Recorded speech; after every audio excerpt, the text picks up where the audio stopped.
The following is a hockey podcast out of Vancouver and Surrey, British Columbia. It'll only consist of a lot of puck talk and even more BS, or in actual words, banter and satire. Enjoy, and as always, go Canucks go. Marcus Pettersson has been a Vancouver Canuck for like 4 hours. And he's already signed for 6 years. Like, what does he love so much about Vancouver? The smell? The plants? What is it? Come on, let's talk about it.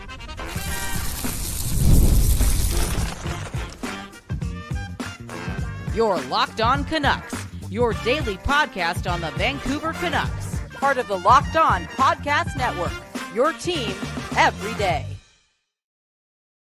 People, we back doing this ASAP and giving you another episode of Locked On Canucks. My name is Kyle Bowen, and again, we had to do this ASAP because Marcus Pettersson, okay, that guy we got for JT Miller, well, one of the guys, we already extended him for 6 years. 6 years, okay, at $5.5 million. That's top four money. Hate to say this, but I got to say this too, because it is what it is. Kind of relevant. It's also Nikita Zadorov money, but a completely different player. I think more reliable, okay? A 28-year-old who's been more consistent at being, again, one of those top four guys. Zadorov did that for like 15 minutes and got that money. And here we did this, okay? We made up for it. We lost the guy, but we made up for it by getting better. Nick Bondi calling this guy the Swedish Chris Tanev. Again, the polar opposite of Nikita Zadorov, but someone that we really needed, okay? I like it. But I'm also curious, like, how did he do this? He just got here. What, on Saturday or Sunday? And he's like, you know what? I want to stay here for 6 more years. Right at $5.5 million. I feel as if he would have got that money on July 1st. You never know. Maybe he could have got that money with Pittsburgh. But like I said, you never know. It's been 2 games. He's been consistent in the past. Again, Mike Rupp. That dude saying what, right? He's a top 5 defensive defenseman in the league. Obviously had that East Coast bias. But man, oh man, he said that. And I know Frank Saravelli. I'm paraphrasing, but I'm pretty sure he called him the worst defenseman in the league. I'm paraphrasing, but that's the energy I got.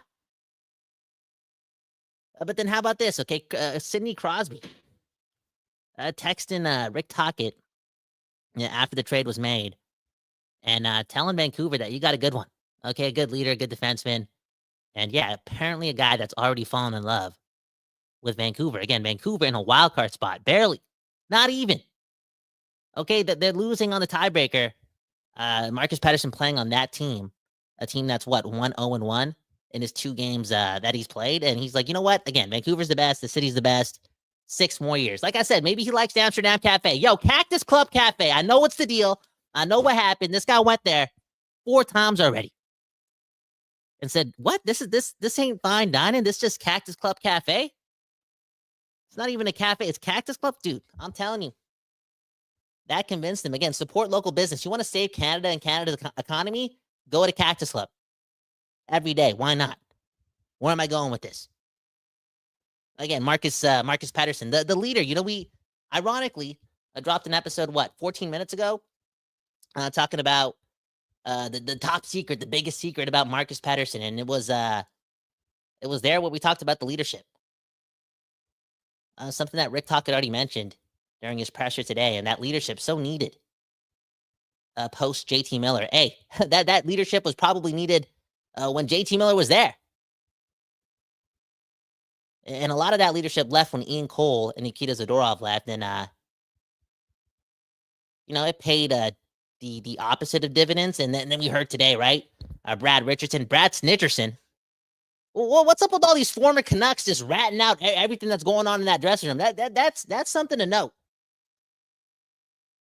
Boudreaux and Brad Richardson, they could start a Canucks podcast right now, and it would be the biggest Canucks podcast in the world because they're willing to open up their mouths, and they've been in there.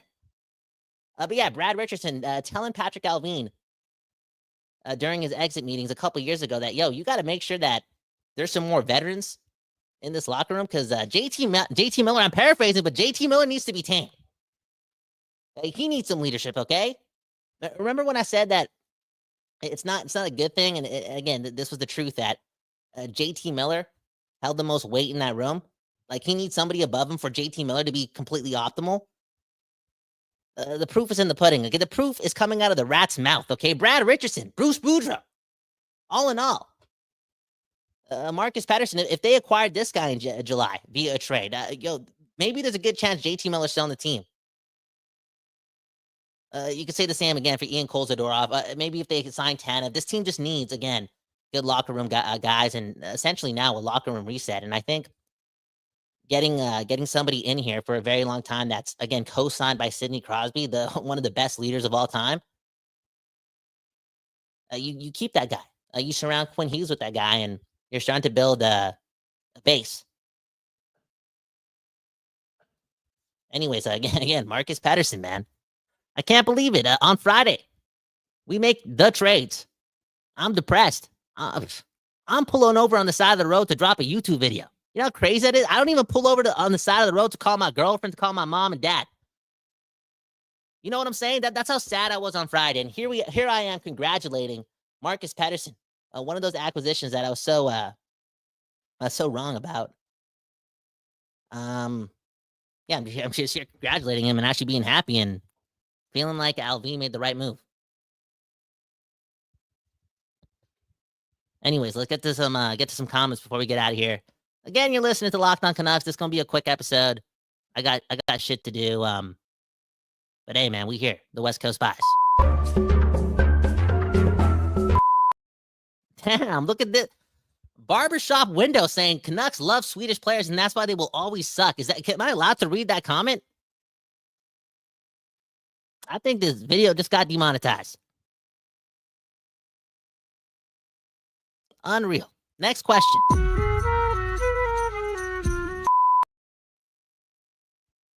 Scrawford saying he's definitely better than Zadorov. I think so, man. Again, I was smoking the Zadorov. I was smoking the Lindholm too. After last May, man, I was like, sign everyone, pay everyone. I'll pay them. Keep them here.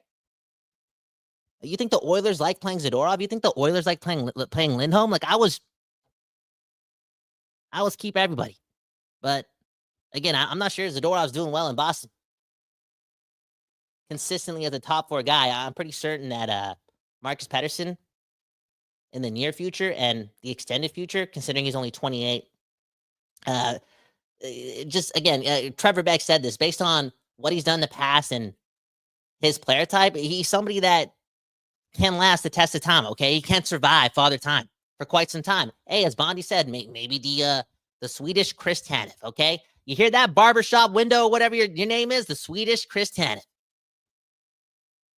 All in all, yeah, this guy's a more consistent and a safer bet. They gave this guy the same contract, right? If my math is correct, did Zadorov get 6 or 7 years with Boston? Anyways, this guy's better than Zadorov.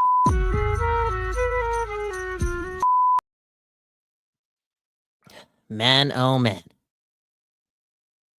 Look at this comment from Bob Bluger. Bob Bluger, man, why can't you? We won yesterday, and now we just extended Marcus Pettersson right away. Bob Bluger's like, yo. The other UFA, Brock Boeser's looking around for his cash. Man, oh man. Let's be real, let's be honest. If Brock Boeser's having the exact same year he had last year in the regular season, or, just built off of what he did in the playoffs, like if he was rock star Brock, they would have extended him. And just like Pettersson being on a bit of a timetable, Brock Boeser's on that same timetable, whether it be the trade deadline or, again,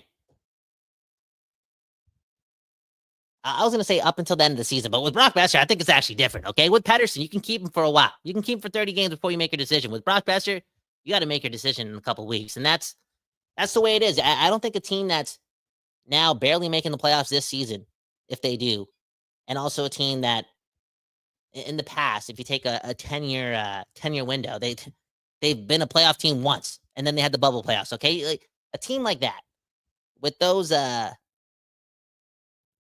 checkpoints, again, being inconsistent this year, they gotta sell their UFAs. It is what it is. You can't double down.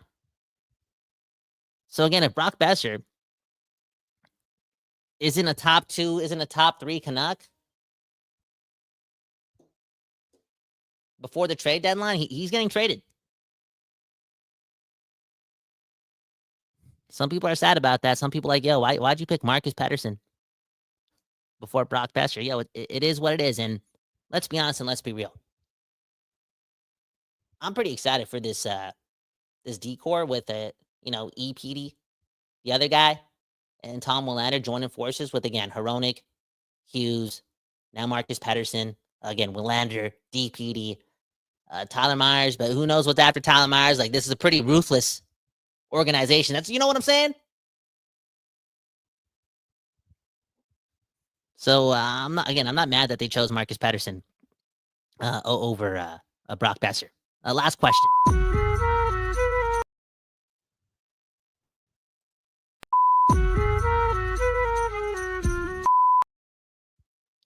Man, oh man. What else do we got here, man? Matt's saying this, okay? Alvin giving Marcus Pettersson a $30 million ring on the 3rd date. Just thinking it's a bit too soon for a long commitment.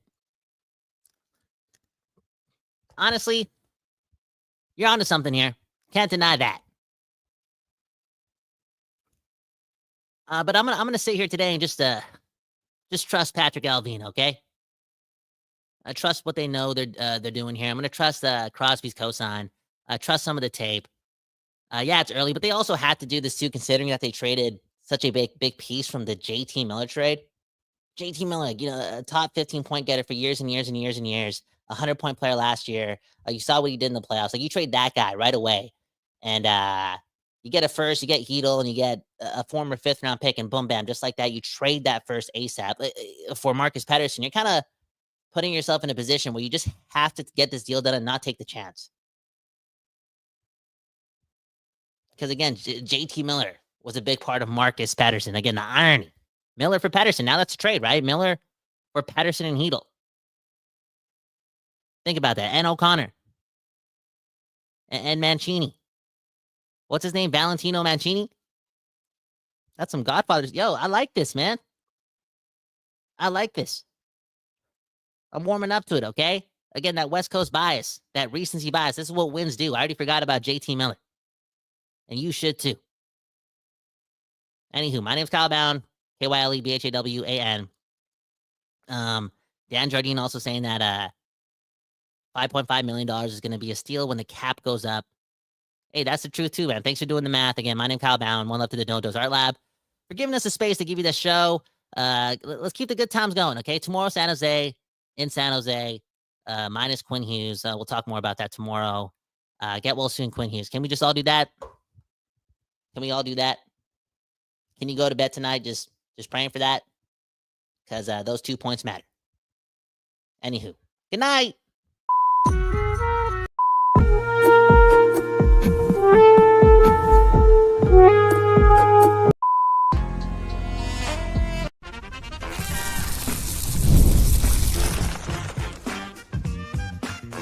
You're Locked On Canucks, your daily podcast on the Vancouver Canucks. Part of the Locked On Podcast Network, your team every day.